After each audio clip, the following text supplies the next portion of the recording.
Berdoa terlebih dahulu sebelum kita mendengarkan firman Tuhan.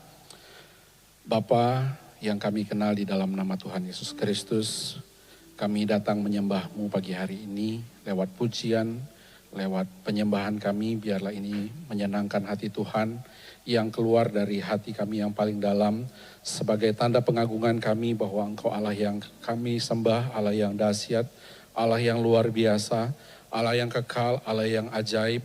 Kuasa-Mu tak berubah dulu, sekarang, bahkan sampai selama-lamanya.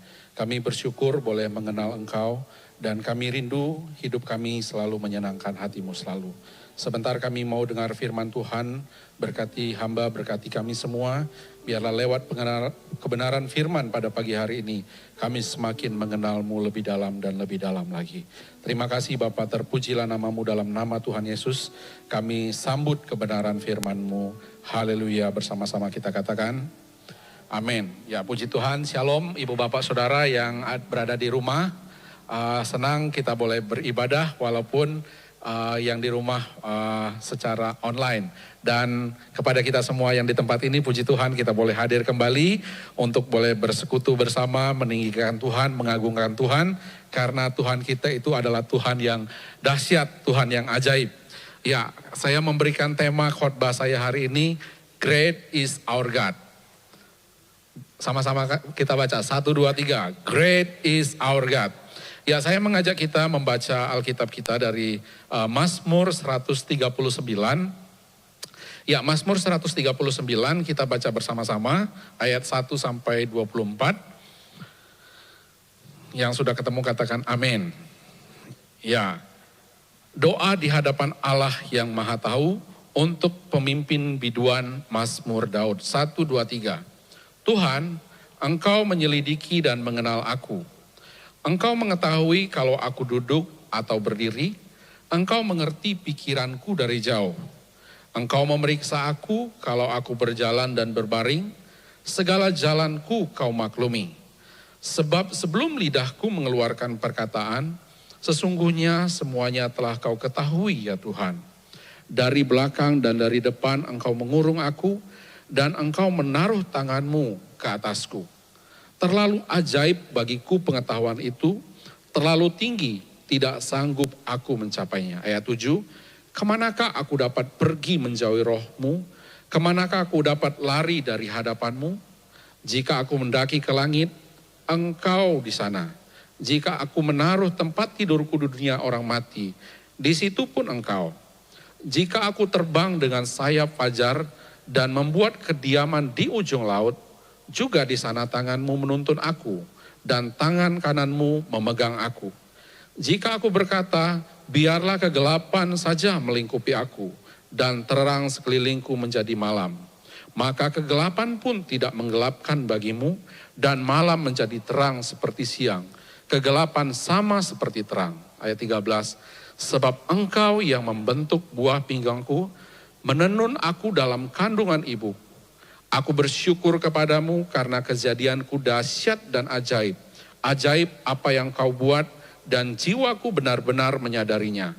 Tulang-tulangku tidak terlindungi bagimu.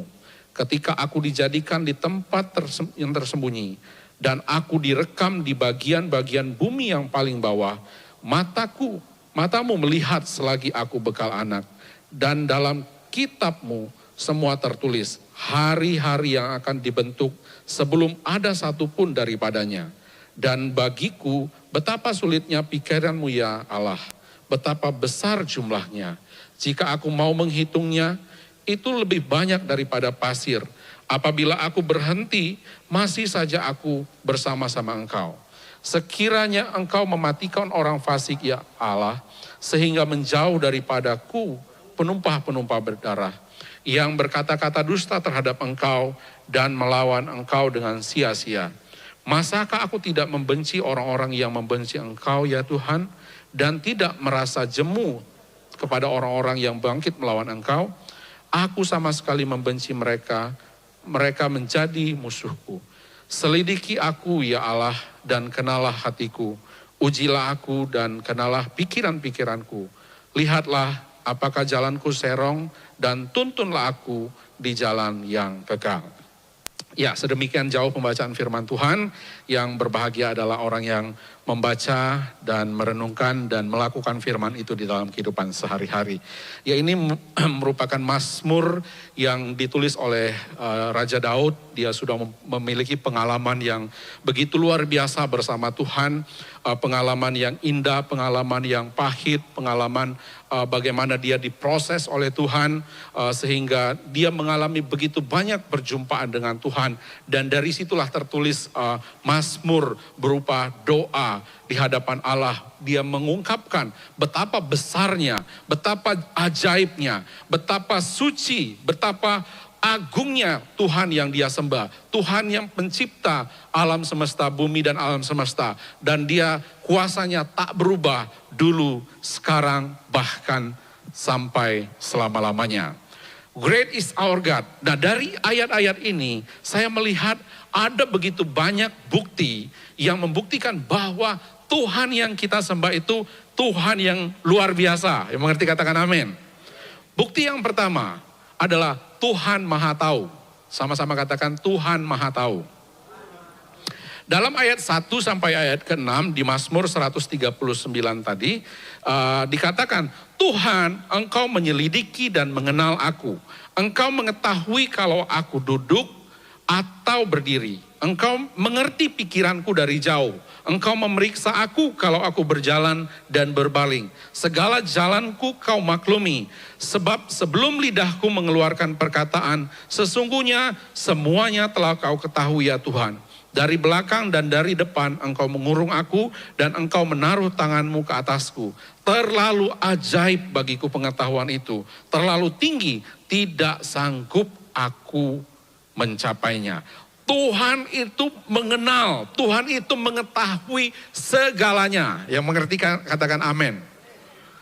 Dia mengetahui segala sesuatu yang ada di muka bumi ini, di alam semesta ini. Karena dia adalah pencipta, dia adalah penguasa. Dia mengetahui keberadaan kita.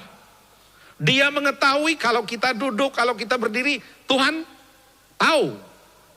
Bahkan Tuhan itu mengetahui pikiran kita. Amin. Kita itu kadang kalau sekarang itu kan dikembangkan ilmu psikologi. Ya, saya kebetulan dalam kuliah itu mendapat ada mata kuliah psikologi anak, psikologi perkembangan. Jadi sedikit belajar psikologi. Dan saya dicelikkan waktu dulu kasus kopi sianida ya. Kalau Bapak Ibu Saudara mengikuti berita kopi sianida dulu, kan itu sidangnya kan lama, berturut-turut. Dan didatangkan ahli dari berbagai bidang pengetahuan. Termasuk diantaranya ahli psikologi. Jadi ahli psikologi itu mereka belajar dari gerak-gerik orang, mereka udah tahu, oh ini nih pasti ada kebohongan di dalamnya. Kalau misalnya dia garuk-garuk kepala, nah itu ada kebohongan. Jadi para psikolog udah bisa baca bahwa walaupun dia berkata tidak, tapi dari gerak-geriknya secara psikologi itu tahu. Mereka ya, dari bahasa tubuhnya orang udah bisa baca bahwa sebenarnya dia lakukan ini. Walaupun mulutnya berkata no, but with the body language ya. Orang tahu mungkin dia mulai gelisah atau mulai ilmu psikologi bisa mengetahuinya. Makanya didatangkan berbagai disiplin ilmu. Dari ahli forensik, dari ahli ini. Ilmu pengetahuan itu kan semakin hari semakin berkembang ya. Kalau dulu ya sulit sekali untuk membuktikan siapa pelaku sebenarnya. Tapi kalau sekarang dengan kemajuan teknologi, dengan pengetahuan manusia yang ilmu pengetahuan yang semakin berkembang dari hari ke hari, dari tahun ke tahun, itu bisa mengungkap. Bahkan di Jepang itu saya lihat itu para ilmuwan bisa mengetes kebohongan dengan suaranya aja, dengan irama suaranya saja tahu ini bohong nih. Tes kebohongan, bukan hanya Doraemon saja ya, tapi betul-betul itu dilakukan pengujian dan mereka mengembangkan, oh ternyata ini bohong, ini benar. Dari vibrasi suaranya saja orang sudah bisa tahu. Tapi Tuhan yang kita kenal lebih dahsyat dari itu. Amin. Amin. lebih dahsyat dari ilmu pengetahuan manapun. Tuhan itu tahu, mengetahui pikiran kita bahkan sebelum terucap. Tuhan sudah tahu. So, berarti kalau kita mengerti prinsip ini, harusnya kita itu harus mempersembahkan hidup kita yang terbaik bagi Tuhan. Karena Tuhan mengerti segalanya dalam hidup kita. He knows everything in our life. Kalau kita berdiri, kalau kita duduk, kalau kita berjalan, kalau kita berbaring, sebab sebelum lidahku mengeluarkan perkataan, sesungguhnya semuanya telah engkau ketahui. Dari belakang, dari depan engkau mengurung aku, dan engkau menaruh tanganmu ke atasku. Terlalu ajaib. Wah, bagi saya, oh iya Tuhan, sekarang itu kan orang-orang mengejar ilmu pengetahuan itu tidak salah. Ilmu pengetahuan itu sangat membantu peradaban dunia ya. Tapi yang mestinya bukan pengetahuan yang kita kejar yang utamanya. Amin. Kita harus mengejar yang terutama. Siapa? Tuhan yang Maha Tahu. Makanya dia akan memberikan hikmat kepada kita. Pengetahuan kepada kita. Ya klik. Ya, saudara tahu siapa ini? Ini adalah namanya Henry Ford. Mungkin saudara ada yang punya mobil Ford di sini? Ya, di sini banyak kan produk Jepang ya, Toyota dan sebagainya. Ya, Kak Shirley, Ford ya. Ya, itu penemunya itu Henry Ford di tahun 1860-an di Amerika. Klik lagi. Ya, memang penemuan zaman dulu tuh masih kan terus berkembang. Kalau sekarang kan mobilnya keren-keren. Kalau zaman dulu tuh terus dikembangkan. Terus lagi. Ya, terus lagi, bahkan ya, terus ini yang mobil pertamanya ditemukan dan sekarang mobil Ford ini mobil yang dalam tanda kutip mobil yang berkelas ya. Cukup mahal harganya. Mudah-mudahan ada yang mau sumbang buat saya nanti. Ya, karena gagah sekali kayaknya kalau pulang kampung bawa Ford itu daki tanjakan itu keren gitu. Klakson tetet gitu, keren ya. Ya. Tapi ada satu kisah yang sangat menarik dari Henry Ford ini. Ini kisah nyata. Pada suatu kali di tahun 1890-an, ada seorang anak muda dia beli mobil Ford. Tapi ketika dia mengendarai mobil itu, tiba-tiba mobilnya mogok dan rusak. Dan si pemuda ini sudah berupaya untuk perbaiki mobilnya itu. Dia otak-atik tapi nggak ketemu. Nah zaman dulu kan masih sepi di jalanan. Dia berupaya untuk mencari bantuan tapi tidak ada bantuan. Dan dia mengharapkan moga-moga ada yang lewat bisa bantu dia. Nah sekian lama dia menunggu nggak ada orang datang. Nah setelah sekian lama dia menunggu ada sebuah mobil mewah datang lewat. Tapi dia pikir oh pasti ini orang kaya ini. Pasti dia nggak tahu mengenai mesin. Nah mobil mewah itu lewat dan berhenti di dekat mobilnya yang rusak itu. Dan keluarlah seorang bapak tua, punya pakaiannya necis, pakai jas. Wah sang pemuda ini makin kecewa. Wah ini mana mungkin orang kaya yang mengerti mesin dan kotor-kotor. Dan dia sedikit kecewa. Tapi akhirnya si bapak tua ini dia berhenti dan dia hampiri si pemuda itu. Dan dia katakan apa yang terjadi, mobil saya rusak dan tidak bisa diperbaiki. Kemudian singkat kata Henry Ford buka kapnya, tek dia perbaiki. Tidak perlu waktu yang begitu lama, akhirnya mobil itu bisa nyala. Mulai nyala lagi. Wah sang pemuda ini kagum. Oh kok bisa Pak, kamu bisa perbaiki. Ya siapa Anda? Saya adalah Henry Ford, penemu mobil ini. Jadi Henry Ford ini nanti mungkin saudara bisa lihat historinya dari kecil. Memang dia sangat tertarik dengan dunia otomotif walaupun orang tuanya sebagai petani. Tapi dia sangat tertarik di bidang otomotif sehingga dia terus belajar akhirnya jadi penemu dan pencipta mobil Ford itu. Dan ya dia mengerti betul bagi apa yang rusak karena dia penciptanya. Jadi saya penemu mobil ini, saya penciptanya. Jadi dia tahu apa kerusakannya. Nah Tuhan kita itu, dia maha tahu, amin. Dia maha tahu. Bahkan seluruh isi hati kita, dia tahu. Mas, ada satu pujian mengatakan, hanya Engkau. Sama-sama. Pribadi yang mengenal hatiku, tiada yang tersembunyi bagimu. Seluruh isi hatiku Kau tahu, dan bawaku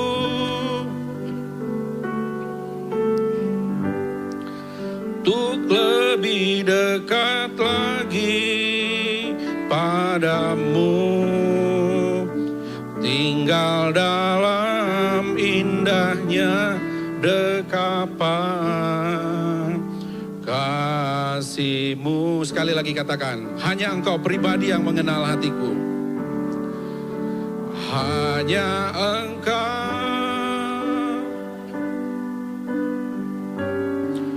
pribadi yang mengenal hatiku, tiada yang tersembunyi bagimu. Seluruh isi hatiku Kau tahu, dan bawaku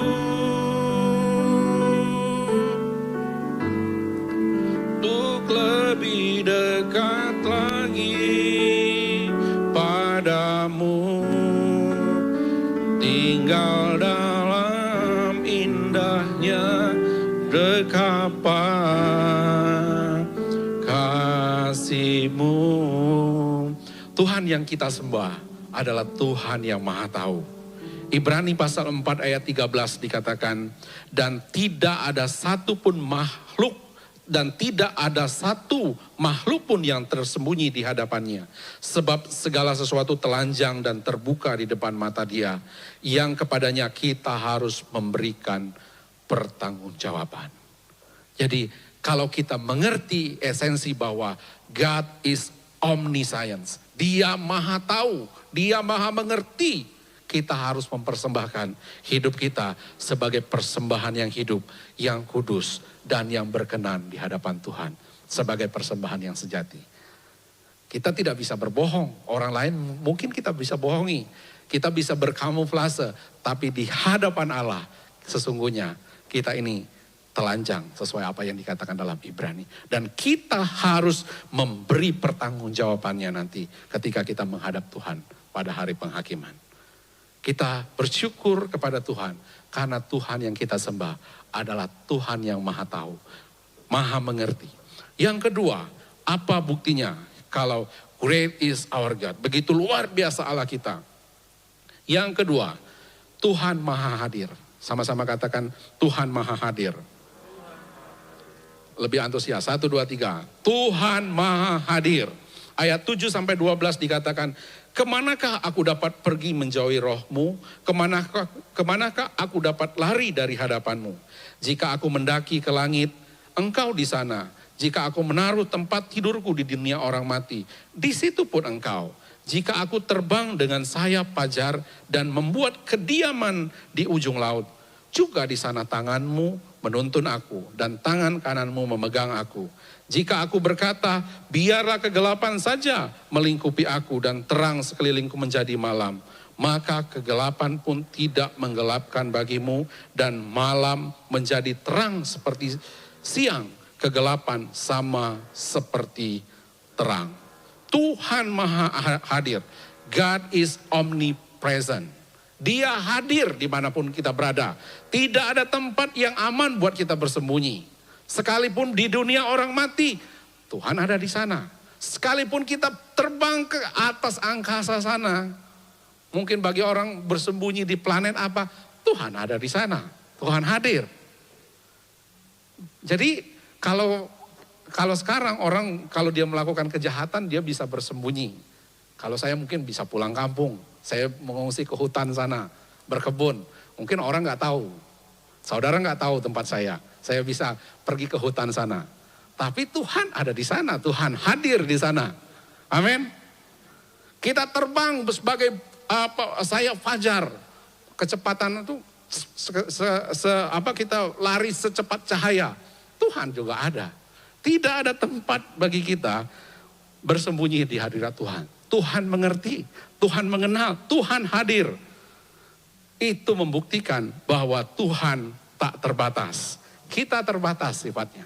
Ya, sekarang dengan teknologi kan kita bisa, termasuk ibu bapak saudara yang ada di rumah kan bisa ikut ibadah secara langsung loh. Secara langsung kalau zaman tahun 80-an mungkin ini impossible ya. Nggak mungkin bisa ibadah di sini, di rumah ada, di Simpruk ada, di Depok ada, di BSD ada. Dulu impossible. Tapi sekarang pengetahuan teknologi membuat di Simpruk ada ibadah. Amin, di Simpruk. Ya, di BSD ada ibadah sama, menyaksikan mungkin delay sedikit lah. Tapi enggak nunda siaran tunda 4 jam kemudian, no. Langsung menyaksikan. Bahkan saya itu ikut Zoom hari Senin kemarin. Kalau kita saya kan punya laptop, punya handphone. Jadi saya ikut dua Zoom sekaligus, ternyata bisa loh. Dengan user yang sama, username yang sama. Saya pikir kemarin itu satu username, jadi saya enggak ini. Jadi saya, kalau sekarang kan paling kita matiin videonya, jadi kita kelihatan cuma foto doang gitu. Tapi kita bisa ikutin. Wah, saya pikir kalau saya punya 5 handphone, mungkin saya bisa ikut 5 kegiatan sekaligus. Jadi semi maha hadir. Bisa hadir ikutin kegiatan ini, ikutin doa ini, ikutin bisa loh. Tapi tetap kita terbatas. Amin. Kehadiran kita terbatas. Tapi Tuhan yang kita sembah, Dia maha hadir. Dia tidak dibatasi oleh ruang dan waktu. Amin. Kalau kita terbatas, mungkin kalau sekarang kan kuota habis. Sinyalnya kurang bagus. Jadi tiba-tiba lagi enak penyembahan, tiba-tiba cuma angkat tangan mati gitu. Terbatas, karena teknologi kan terbatas. Apalagi kalau kuotanya pas-pasan gitu. Tiba-tiba lagi enak gitu, tiba-tiba ada peringatan, kuota Anda habis. Sudah mencapai limit. Tapi Allah yang kita sembah, unlimited, amin. Tidak terbatas. Tidak terbatas oleh ruang dan waktu. Dia hadir dimanapun. Sekalipun di Simpruk hanya 1 orang Omatanos, Tuhan hadir di sana. Sekalipun di BSD hanya beberapa orang, Tuhan hadir di sana. Sekalipun di Semanan ada beberapa orang beribadah, Tuhan hadir. Amin. Tuhan yang kita sembah itu maha hadir. Dia tidak dibatasi oleh teknologi. Teknologi itu terbatas sifatnya, saya tahu. Ya, kita diuntungkan ya dengan perkembangan teknologi sekarang itu, bagi saya wow, itu sangat dahsyat. Banyak orang yang ikut perkuliahan online, itu irit loh.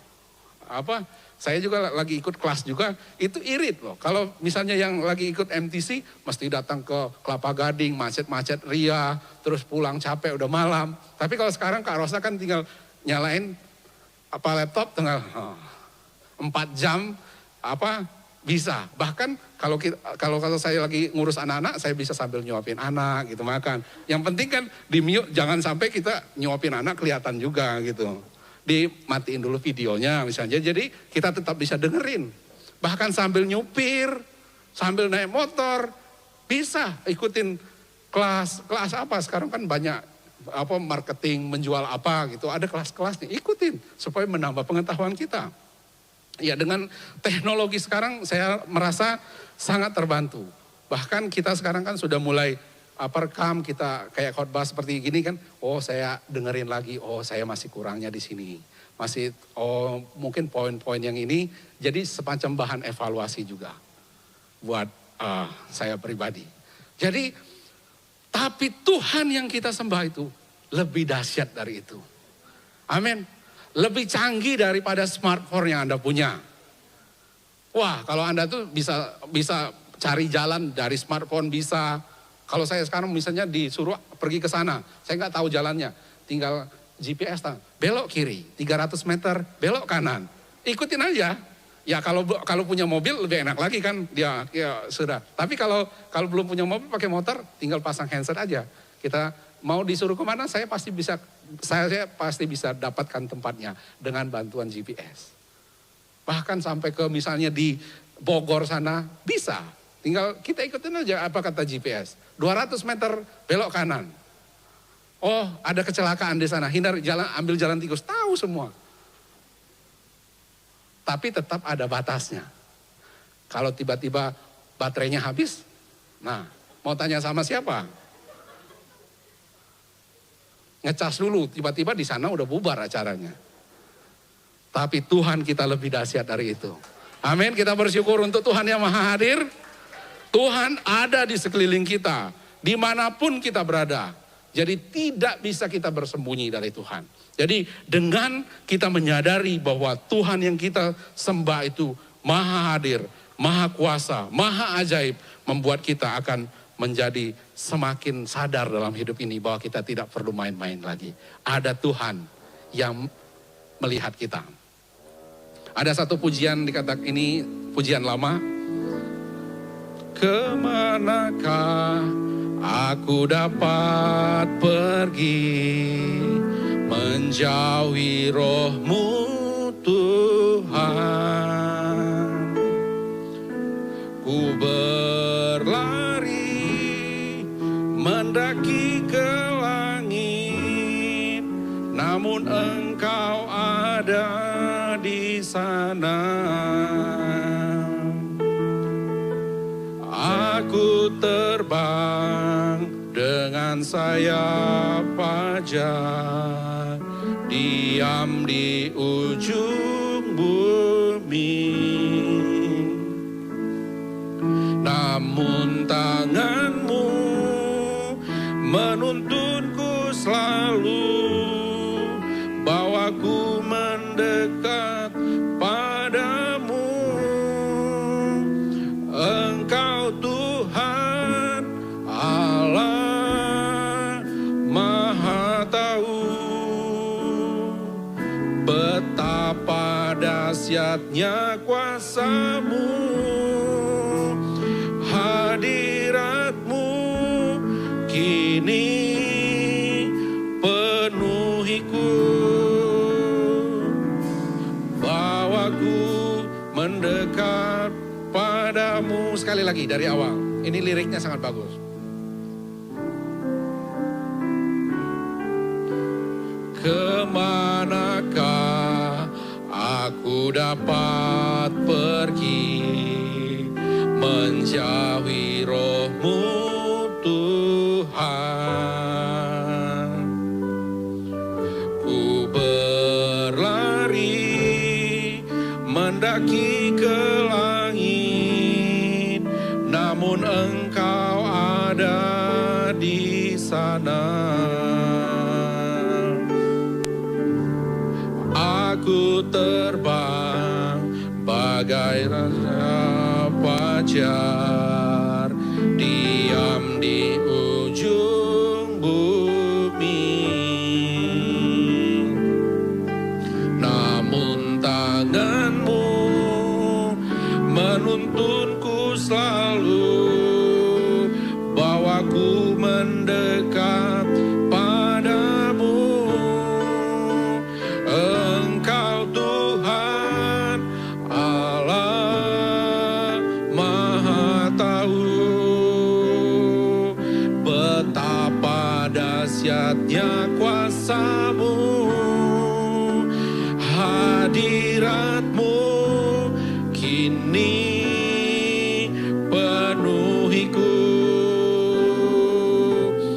bawaku mendekat padamu. Engkau Tuhan, Engkau Tuhan Allah Maha Tahu,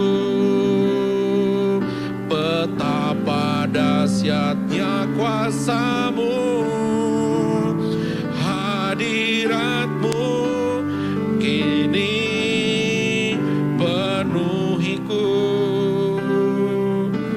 bawaku mendekat padamu.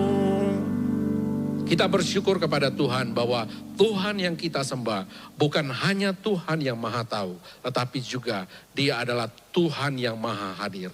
Dan yang ketiga adalah Tuhan maha kuasa. Sama-sama katakan Tuhan maha kuasa. God is omnipotent.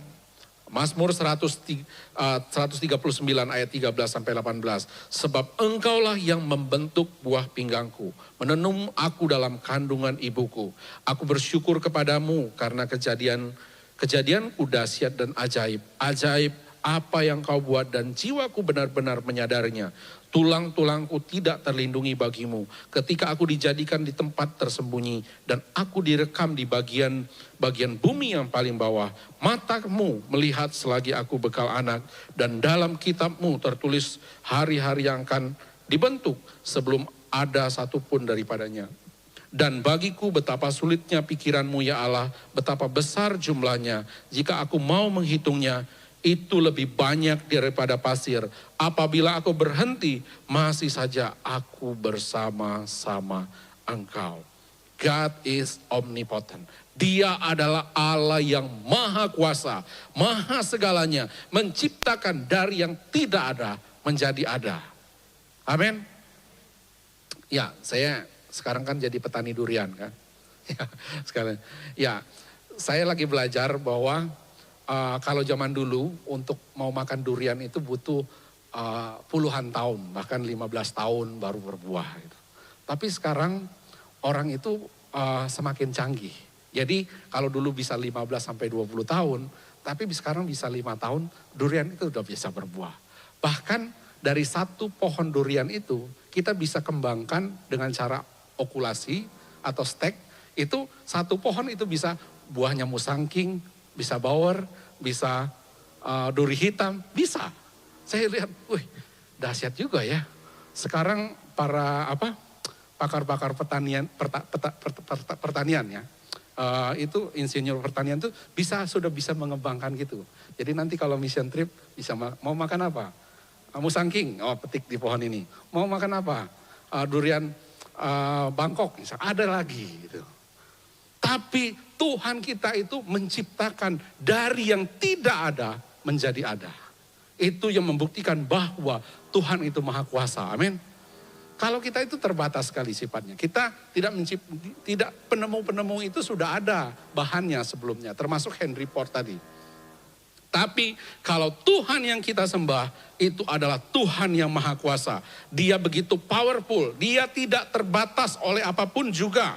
Yeremia pasal 32 ayat 17 dikatakan, Tuhan Allah, sesungguhnya engkaulah yang telah menjadikan langit dan bumi dengan kekuatanmu yang besar dan dengan lenganmu yang tertentang. Tiada satupun yang mustahil bagimu. Nothing impossible with God. Termasuk saya percaya kalau kita tetap bisa melewati tahun 2020 masuk ke tahun 2021 ini. Itu karena Tuhan yang kita sembah itu adalah Tuhan yang maha kuasa. Amin. Kita bisa melewati. Semuanya saya lihat enggak ada yang makin cungkring, malah justru makin banyak yang melebar ke kanan dan ke kiri.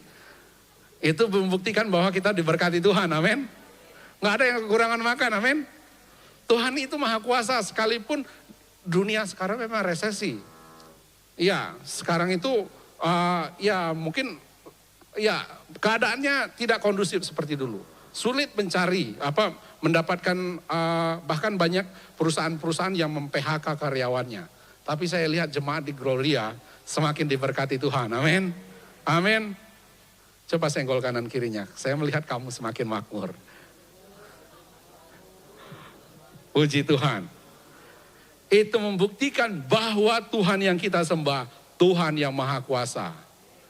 Justru di tengah-tengah situasi seperti ini, kita semakin dapat melihat bahwa Allah yang kita sembah mampu memelihara kita. Mampu melindungi kita. Mampu meluputkan kita dari setiap pergumulan permasalahan. Saya mau kita akhiri khotbah ini, saya mau mengajak kita menyanyikan satu pujian dikatakan El Shaddai. Tak usah kau takut bahwa Tuhan memelihara kita. Tak usah ku takut, Allah menjagaku. Tak